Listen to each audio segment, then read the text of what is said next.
بسم اللہ الرحمن الرحیم۔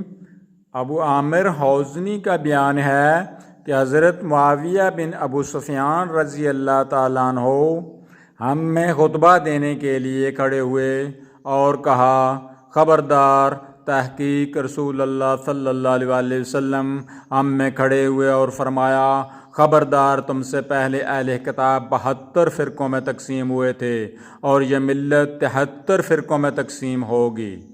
72 آگ میں جائیں گے اور ایک فرقہ جنت میں جائے گا اور یہی الجماع ہوگا۔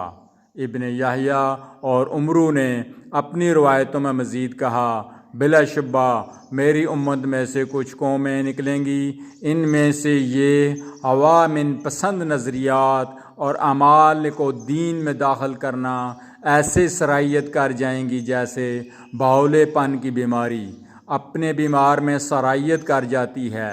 عمرو نے کہا، بہولے پن کے بیماری کی کوئی رگ اور کوئی جوڑ باقی نہیں رہتا جس میں اس بیماری کا اثر نہ ہو۔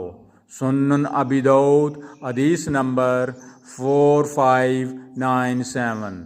چینل کو سبسکرائب کر دیا کریں تاکہ آپ تک نبی کریم صلی اللہ علیہ وسلم کی اچھی اور پیاری حدیثیں بر وقت آپ تک پہنچ سکیں۔